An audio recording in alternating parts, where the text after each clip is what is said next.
going to talk a little bit about typing wool, taking the opportunity while we're in Melbourne to have a look through the wool store and while the bins are all being prepared for sale tomorrow. Matt, welcome to Head Shepherd. Morning, Mark. How you doing? Yeah, just keen to hear. You're obviously been here for 18 months doing a fair bit of typing for, Yep. for AWN. Yep. Another big day tomorrow with selling wool. Yep. Yeah, just if you could just talk us through sort of the different styles and I guess the process of what good looks like and what you do. Yeah, perfect. Yeah, so as you said, we've got a pretty big day tomorrow. We've got almost 5,000 bales up for selection tomorrow. M33 is our main Tasmanian feature sale. So we've got predominantly Tasmanian wool that we'll run through today. Typing, a lot comes into it, a lot comes into play. Buyers do tend to look more at specs, but they also rely on our types every now and again. So first things first, when I'm coming out to type, I always bring the catalogue with me, so I've got all my specs on hand, having a look at them and then determining how I want to type it from there. So we've got this lot here, nice lot from Tasmania. I'm having a look. It is a little bit short. We've got 58mm, we've got 59 NKTs on it. Because it's more of a European spec, we're also keeping a look on that SS25, so keeping a look at the lower 25% of the strength. Yep, so we're having a look. It's on our catalogue here. It's the lowest 25% of the sample, the strength of it. So if we're sort of in that 25 and above range, we consider that quite a good SS25. If we're under 25, then it's probably a little bit poor. It might be more of a Chinese spec wool. So I'm having a look at this sample here. First things first, I'm determining whether I'm going to have it as an Australian Superfine, so an ASF, or just a normal MF. So this one, I determined it's an ASF. So having a look at our dust penetration of the staple, it's not too bad, so I probably have it as a style 4. And then we don't have too much VM in there as well, so just determining the VM, there's not too much, we're going to call it an E. So this one is our ASF 4E. If we go down a little bit further, we might go down to lot, where should we go? 827, I reckon. Just here, we'll have this one here. So once again, nice white wool. It's really bright, really good. This one here, still really good specs. We've got 80mm over 54 newtons. SS25 is up at around 40. Doesn't quite have the same quality count as our previous lot. So this one I've determined is just an MF4E. So MF4 still top quality, good wool. Not quite a spinner's wool, but still it's in the good European spec. What else should we have a look at? See if we can find. Let's go to 843, I reckon. Here we go. So once again, nice quality wool. Specs are really good. We've still got it as an MF4E, but as you can see, there's a little bit more colour creeping into this one. So we've got it as a H1, which is your unscarable colour. So unfortunately, this one will cop a little bit of a discount with the buyers, just because it'll be a little bit harder to process. So that amount of colour would be considered unscarable? Yeah. There's a fair bit floating around in there. Unfortunately, it will be unscarable. So it'll cop in between a 50 to 75 cent discount. Yep. Let's go to 851.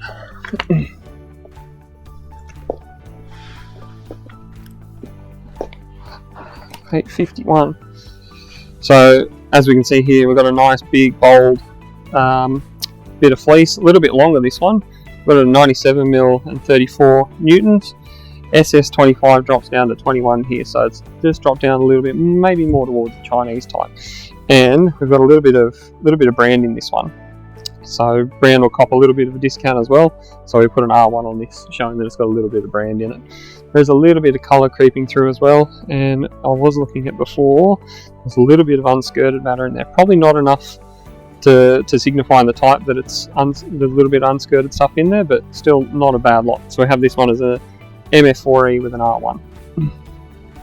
So we're looking at that MF4E, and we were looking at a very different MF4E up the other end. So in terms of type, yep, the buyers, while we consider them very different types of wool, and particularly for breeding rams, yep, they're actually not that different when it gets to this level. No, not really. No, as we were saying before, there's a big variance in an MF4 and there's a big variance in an MF5. This one still, in my eyes, is an MF4, and specs wise, it is an MF4 as well. Like, it's yielded almost 74%. The dust penetration in the tip, yes, it might be a little bit more than the last one, but this is still going to process quite nice. Have we got an MF5 somewhere? An MF5, I reckon we will somewhere. We'll go to 901. Oh yeah. So I've got a couple of lines here that look really white, but that's still not going to be. That's not going to be considered any better than the stuff that's sort of almost white over the road. That's still MF4. No, once again, it comes down to the specs of it. So this one, we've got 117 mil, so it's getting quite long, and we've got a strength of 28, so it's quite tender. Yep. So this one will be more a Chinese type. Yeah. So yeah, once again, it's a little bit brighter than the last lot, but just the specs on it just comes back a little bit. So it's still an MF4, just a bit tender. And to get AS rather than M, so Australian Super Fine. Next door. Earlier. Next door. Yep. So this one we have as an ASF 5. So not quite an ASF 4, just a little bit more dust penetration than I'd like to see for an ASF 4. Compared to the other one as well, the quality count looks a lot better. So just more consistent. More consistent crimp, yeah. Yeah, a lot more consistent crimp than the last one that a little bit bolder. A little bit of variation in this one. Yes. Or is that one? It looks a little bit more uniform. Yep. Yeah, just a little bit more dust in there. And to be AS, it tends to be high yielding. Should be, yes. Yep. Alright, let's have a look at an MF5. Yep. Yeah, so the MF5 is probably more your typical pastoral wool.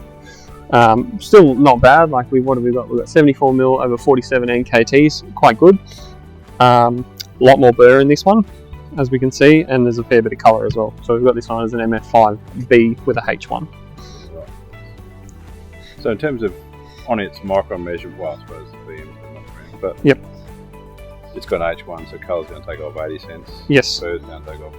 The amount of how much VM we've got in this one, we've got almost 4.5% VM in this one. So I'll cop a little bit of a discount there, as you can see as well. We've got a few hardheads in there floating around, predominantly burr though. And obviously, how bad's it got to be until it's carbonised, or that's still going through normal top making? That would most likely go through normal top making. Yeah. When you get up a little bit higher VMs, then it'll have to get carbonised for sure. Yep. Wouldn't be able to tell you a number off the top of my head, unfortunately. What else have we got to have a look at? We have a look at 905 maybe. 905.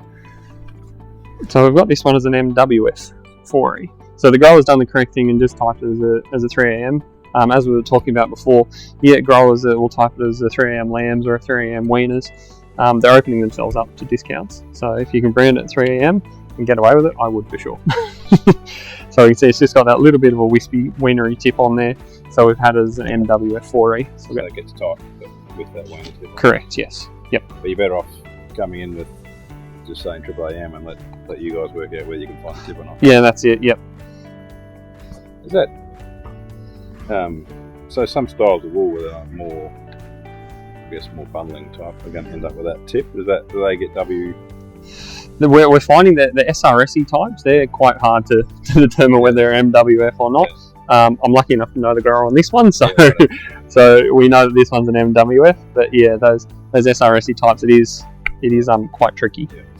And because of, that wiener wool is just because that tip will snap off in processing a bit. Is that why? Yes. It tends to get discounted? Yes, correct. Yep. 1.5 micron. Yeah, as you can see, it floats around a little bit. Yeah, 904. Also got a CVM micron of almost 21, so it varies quite a bit. Yeah. You can see it. Yep. Yep, so the CVM micron obviously ought to cop a bit of a discount as well. Yes. Yeah, some people just don't quite understand that if there's stuff like that in there, they will cop a discount for it. They're not doing themselves or their growers, anything, they're not doing themselves a a favour, that's for sure. Same if they find any, like a little bit of crib or dag or something in there, that'll knock it straight away. Yeah, 100%. So if you find you got to type it. We've got to type it as we see it. Yeah, whatever's in the box is supposed to be a fair representation of what's in the bales. Yep. And there seems to be. Is it true that some buyers go around and put the crap stuff on top of that one? Oh, I don't know about that. No, the buyers are pretty good. If there's something that's not quite right, they'll let us know about it. That's for sure.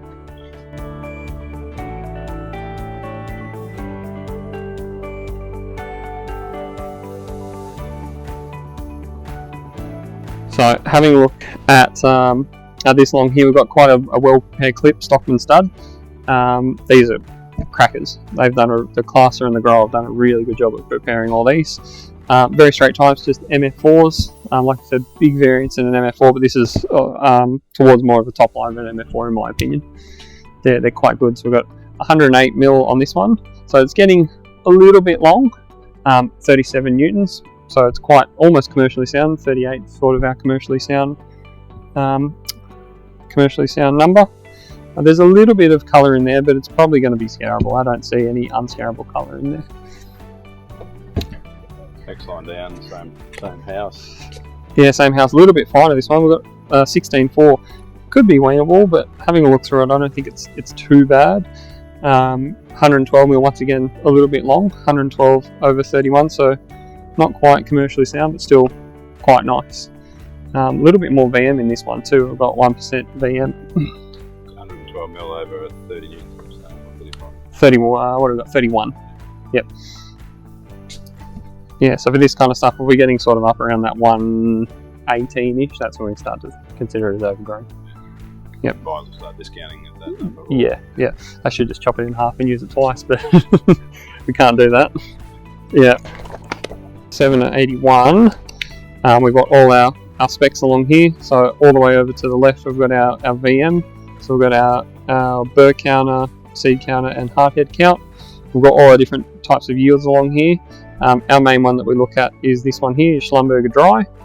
We've got our VM count here and our weight of the line. So we've got a 2-bale line, 301 kilos. We've got our micron here, our CV micron, so how much it varies. And we've got a comfort factor down here, so this lot is a 99.6. We've got our AWX ID type on it, what the classer has branded it. We've got our length, our CV length, and our newtons. And then these three numbers here are our point of break. So we've got a tip, middle, and base. And then like we were talking about before, our SS25, a magic number right here. And then we've got, this one's a PSOT, so it's been classed by a registered classer. Yep. Cool.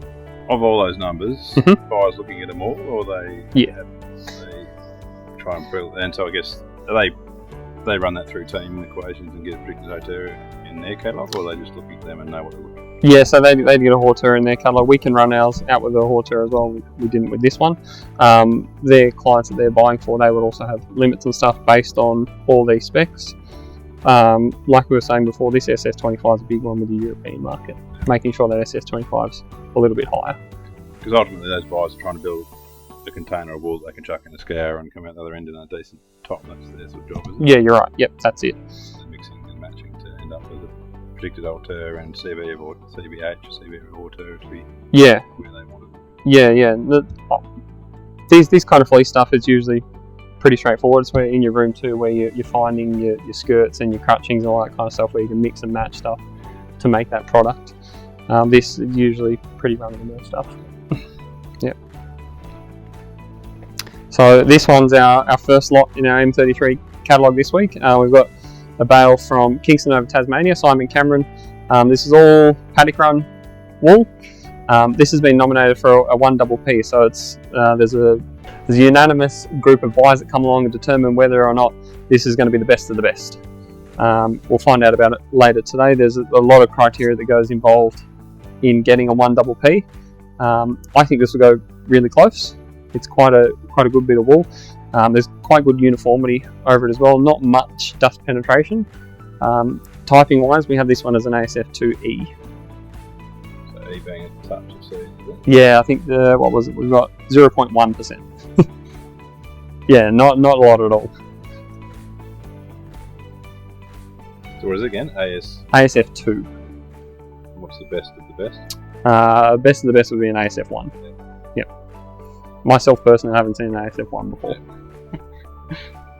Rare as a rocking horse. Oh yeah, that's it.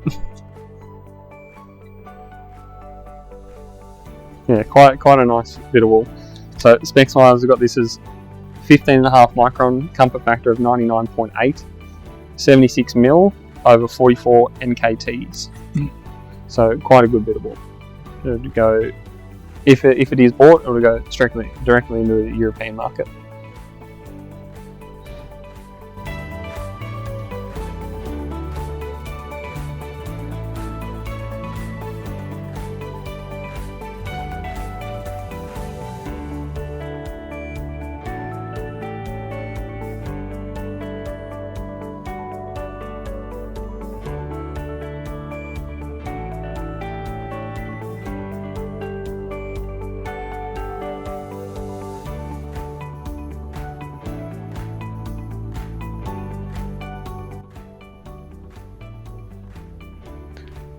So we've got an MF5 here, MF5. Oh gosh, where are we? MF5E, so better see, but MF5, so that dust penetration down the staple obviously counted against it, letting a fair bit in down the staple. So that's been pinged into a lower grade than most. Also a touch of band of colour in there. That's another MF5.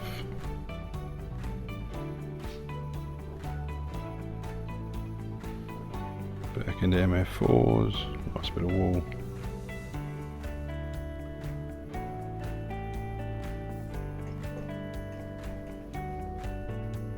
It's also deemed MF4, bit of colour there, but must have been deemed scarable. So it's light enough, bit of swint, but not bad enough to get pinged with an H. It's another MF5, this one's been pinged for a bit of colour and a bit of cot, so a bit of cotted stuff. I didn't find that here before, but that's cotted and obviously quite a bit of colour in there. Probably lucky to pull off an H1 there. Description of the variation in MF4, obviously a very different style to some of the other MF4s, quite a bold crimping wool, still being typed the same.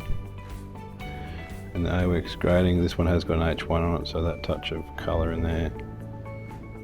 We'll just see it's a bit of a band in some of that, which has been found by Matt and the team and been pulled into that H1, but still MF4, even though it's very different crimp to what some of the other stuff is.